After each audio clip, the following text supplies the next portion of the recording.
চিংড়ি দিয়ে অনেক রকম পদ আমরা রান্না করি।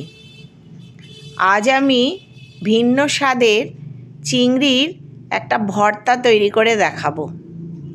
এঁচোড় চিংড়ি ভর্তা। নমস্কার বন্ধুরা, বনমালী কুকিংয়ের নতুন একটা ভিডিওতে সকলকে স্বাগত। আজ আমি এঁচোড় চিংড়ি ভর্তা করার জন্যে কিছুটা এঁচোড়ের টুকরো নিয়ে নিয়েছি কেটে, আর নিয়েছি অল্প করে চিংড়ি মাছ। এটা ভালো করে বেছে ধুয়ে নুন আর একটু হলুদ দিয়ে মেখে নেব।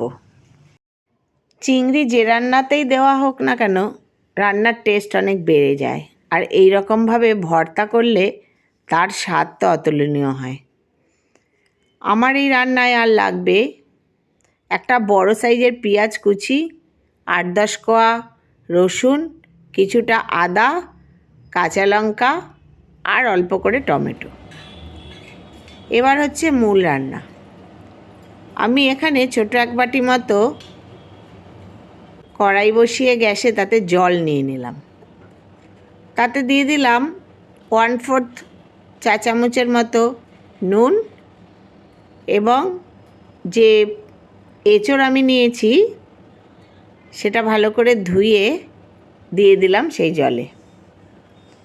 এবার দেব একটু হলুদ, যাতে এঁচোড়টা কালো না হয়ে যায়, তাহলে ভর্তা দেখতে সুন্দর হবে না। আমি এবার হলুদ নুনে এঁচোড়টা একটু সেদ্ধ হতে দেব। অল্প করে জল দিয়েছি, গ্যাসটা মাঝারি আঁচে রেখে জলটাকে পুরো শুকিয়ে নেব। দেখুন জলটা পুরো শুকিয়ে গেছে। এটা প্রায় 80% মতো সেদ্ধ হয়ে গেছে। এবার আমি এটাকে অন্য একটা পাত্রে তুলে নেব। তুলে নিলাম আমি পুরো এঁচোড়টাই। এবার কড়াইটা একটু পরিষ্কার করে তাতে দিয়ে দেব কিছুটা তেল। এখানে ছোট 3 চামচ মতো আমি তেল দিয়েছি। এই তেলের মধ্যে এবার চিংড়িগুলোকে ভেজে নেব। চিংড়িগুলো এবার ভেজে নিচ্ছি। চিংড়িগুলো খুব বেশি ভাজবো না, খুব বেশি করে ভাজলে চিংড়ি শক্ত হয়ে যায়। কিছুটা ভাজার পরে মোটামুটি এই রকম ভাজা হলে এর মধ্যে আমি এখন দিয়ে দেব কুচনো পেঁয়াজগুলো দিয়ে চিংড়ি মাছের সাথে একটু নেড়ে নেব। হালকা করে একটু পেঁয়াজের সাথে ভেজে নিয়ে আর যে সকল উপকরণ আমি ব্যবহার নেব সেগুলো আমি এর মধ্যে একে একে করে দিয়ে দেব।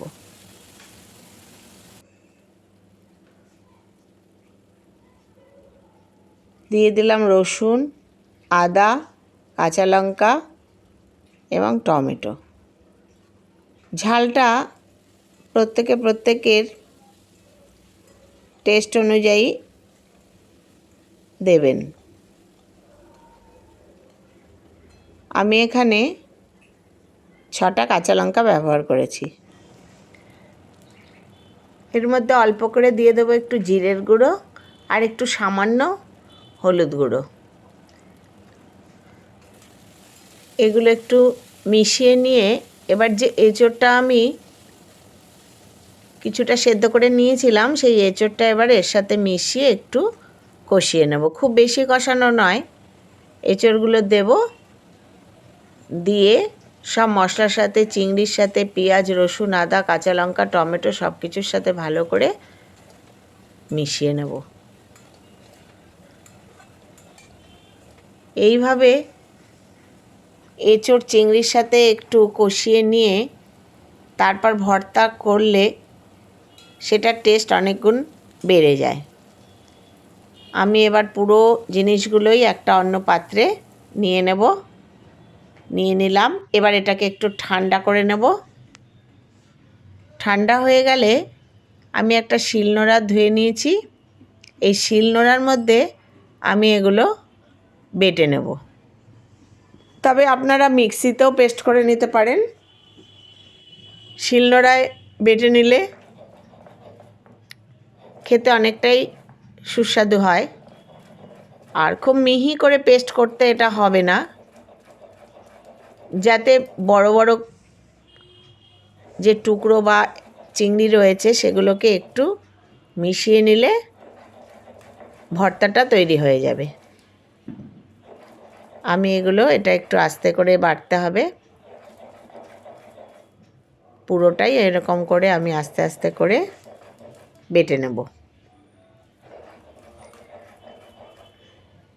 আমি যে সকল রান্না আমার এই চ্যানেলে দিই তা যদি আপনাদের ভালো লাগে বা কোনো উপকারে আসে তাহলে প্লিজ লাইক, কমেন্ট এবং শেয়ার করবেন।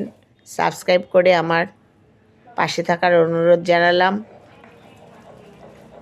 আর আপনারাও আমার মতো এইরকম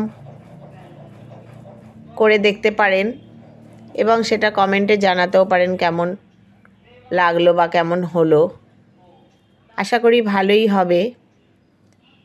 আমার আজকের রেসিপি যদি আপনাদের ভালো লাগে তাহলে ভিডিওটিতে একটি লাইক দেবেন। আমার পুরোটাই আমার বাটা হয়ে গেছে। এই রকমভাবে একটা বাটা দিলেই এটা পুরো হয়ে যাবে। আর যদি একটু গোটা গোটা থাকে সেটা একটু চাপ দিলেই এই যে এরকমভাবে মিশে যাবে। খুব মিহি পেস্টের মতো করে নিলে সেটা অতটা ভালো হবে না। এই রকমভাবে একটা বাটা দিলেই হয়ে যাবে। এবার এখনও এটা কমপ্লিট হয়নি, এর মধ্যে আরও একটা জিনিস আমাকে দিতে হবে, সেটা আমি এখন বানিয়ে নেব। আপনারা দেখতে থাকুন। শিলনোড়ার মধ্যেই আমি সেটা মিশিয়ে নেব। গ্যাসে একটা কড়াই বসিয়ে তার মধ্যে শুকনো অবস্থাতেই আমি দিয়ে দেব একটু কালো জিরে আর 3-4টে শুকনো লঙ্কা। এই কালো জিরে আর শুকনো লঙ্কাটা এই শুকনো খোলায় ভালো করে নেড়ে নেব। এটা নেড়ে নিয়ে মিশিয়ে দিলে ভর্তাটার টেস্ট অনেক গুণ বেড়ে যায়। আমি তেলে ভাজিনি, এটা এরকম শুকনোভাবেই এটা ভেজে নেব। এটাকে একটু ঠান্ডা করে এবার আমি এর সাথে মিশিয়ে দেব আর দেব একটু কাঁচা তেল। ব্যাস, এবার আমি এটা মেখে নেব। আপনারা যদি এতটা ঝাল খেতে পছন্দ না করেন তাহলে একটু কম দেবেন। তবে এই শুকনো লঙ্কা আর কালো জিরাটা লাস্টে মেশালে এটা কিন্তু খেতে দুর্দান্ত হয়।